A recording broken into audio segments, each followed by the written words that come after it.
صلوا علی الحبیب صلی اللہ علی محمد صلی اللہ علیہ وسلم۔ آگ بجھانے کے یہ جو سلنڈر ہیں لال کلر کے جو آپ دیکھتے ہیں، یہ بھی ایک طرح کے نہیں ہیں۔ یہ آگ بجھانے کی وہ تمام چیزیں ہیں جو بنیادی طور پہ ہمارے پاس فیکٹری میں، اس میں کچھ چیزیں گھروں میں ہر وقت موجود ہونی چاہیے، جن میں سے سب سے پہلے یہ سلنڈر ہے، آگ بجھانے کا آلہ جسے کہا جاتا ہے، فائر ایکسٹنگوشر، اس کا موجود ہونا سب سے زیادہ ضروری اور اہم ہے۔ اس میں 3-4 طرح کی اقسام آتی ہیں، جس میں سے یہ پاؤڈر والا جو ہے یہ ہر طرح کی آگ کے لیے استعمال ہوتا ہے۔ ان کیس آف ایمرجنسی یہ بندے اگر آگ کی لپیٹ میں آ جائے تو ہم اس کے اوپر لپیٹ دیتے ہیں اس کو، یا کوئی بھی چیز اگر آگ پکڑ لیتی ہے اس کو اس کے اوپر ڈال دیا جاتا ہے۔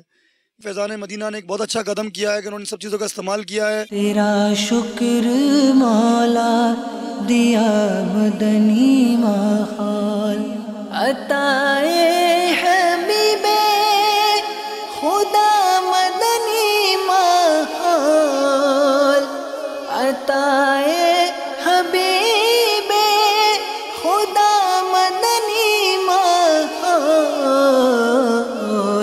ہے فیضان غوث و رضا مدنی ماحول، ہے فیضان غوث و رضا مدنی ماحول، تیرا شکر مولا دیا مدنی ماحول۔ سلنڈر ہے فائر ایکسٹنگوشر، یہ مختلف اقسام کے ہیں۔ یہ اس میں DCP ڈرائی پاؤڈر ہوتے ہیں، CO2 ہوتے ہیں، AFFF ہوتے ہیں، تو یہ مختلف فائر پر کام کرنے کے لیے استعمال کیے جاتے ہیں۔ الیکٹرک کی آگ کے اوپر زیادہ تر جو یوز ہوتے ہیں ملٹی پرپز DCP جو ڈرائی پاؤڈر ہے یہ ہر قسم کی آگ کے اوپر اس کو یوز کر سکتے ہیں۔ اس طرح CO2 بھی ہم جو یوز کرتے ہیں الیکٹرانک آلات کے اوپر، کمپیوٹر، ٹی وی وغیرہ اس طرح کی جو چیزیں ہیں اس پر ہم CO2 یوز کرتے ہیں فائر پر، تو اس کی وجہ سے یہ ہوتا ہے کہ اس کے استعمال کرنے سے آگ بجھ جاتی ہے، لیکن اس سے اس کے نقصانات نہیں ہوتے۔ DCP جو ڈرائی پاؤڈر ہے اس سے بھی آگ بجھ جاتی ہے، لیکن پورے اس آلات کو، اس مشینری کو بالکل پاؤڈر وائٹ کر دیتا ہے، کہ جس کی وجہ سے دوبارہ وہ استعمال کے قابل نہیں رہتا۔ اور ایک تیسرا سلنڈر جو AFFF وہ فوم ٹائپ ہے، وہ کیمیکل، پیٹرول اور اس طرح کی آگ پر اس کو استعمال کیا جاتا ہے۔ تھنر، پیٹرول، اسپلٹ، ان تمام لائٹ فیولز کے علاوہ ہر آگ کو آپ پانی سے بجھا سکتے ہیں، لیکن الیکٹرک کی آگ کو آپ پانی سے نہیں بجھا سکتے۔ اگر ہم کسی پانی کو یوز کریں گے تو وہ اس پانی کی وجہ سے آگ مزید بڑھتی ہے، جہاں جہاں وہ آئل یا جو ڈیزل یا جو بھی فیول ہے وہ پھیلتا جائے گا، پانی کے ساتھ اس آگ کو بڑھاتے جائے گا اور آگ مزید بڑھتی جائے گی اور مزید نقصانات کرتی جائے گی۔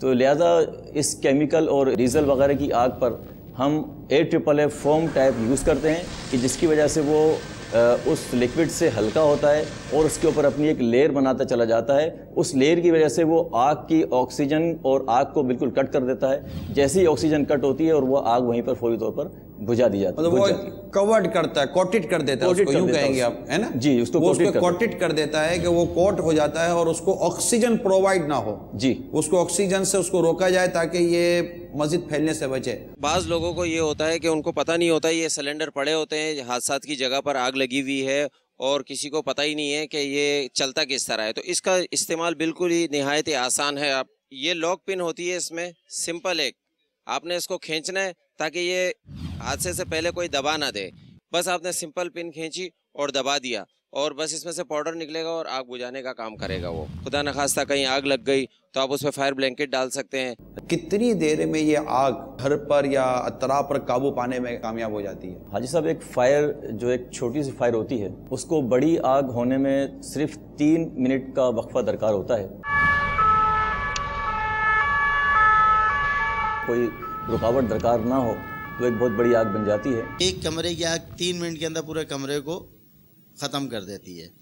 اگر وہ 3 منٹ آپ نے پہلے ٹیلی فون کی تلاش میں، نمبر حاصل کرنے میں یا اطلاع دینے تک میں ضائع کر دیے تو پھر آپ تصور کر لیجئے کہ فائر بریگیڈ کے پہنچنے تک آپ کا پورا گھر آگ سے جل چکا ہوگا۔ 3 منٹ کے اندر اندر یہ آگ پر قابو پانے کی کوشش کرنی چاہیے۔ اس چینل کے توسط سے ایک میسیج دینا چاہوں گا عوام کے لیے بھی اور اپنے اعلیٰ حکام کے لیے بھی، کہ جو fire, first aid, road safety کے جتنے بھی یہ پروگرامز ہیں، جو اویئرنیس سیشنز ہیں، ان کو اسکول کا اور سلیبس کا پارٹ بنا دیا جائے، اور عوام سے یہ درخواست ہے کہ یہ ایک چھوٹا سا آلہ جو آگ بجھانے کا ہے، جس کو ہم فائر ایکسٹنگویشرز کہتے ہیں، جو 1000 روپے سے لے کے شاید 3000 روپے تک کی کاسٹ کا ہو، یہ ہر گھر میں، ہر شاپ پہ، ہر فیکٹری میں، ہر جگہ پر انسٹال کریں۔ ہمارے وہاں لوگ fire brigade, rescue, bomb disposal, casualties ایسے اداروں کے نمبر اپنے پاس سیف نہیں رکھتے، ڈائریکٹ فائر بریگیڈ کو کال نہیں آتی، جس کی وجہ سے ہم تک پہنچنے میں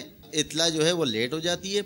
لوگوں میں اویئرنیس نہیں ہے کہ ایمرجنسی ادارے، چاہے ایمبولینس ہو، فائر بریگیڈ ہو، پولیس ہو، ان تمام اداروں کے جب ہوٹرس آن ہوتے ہیں، امبر لائٹس آن ہوتی ہیں، تو پھر ان کو راستہ دیا جائے تاکہ ہم اپنی ایمرجنسی کو پہنچ سکیں۔ صلوا علی الحبیب صلی اللہ علی محمد صلی اللہ علیہ وسلم۔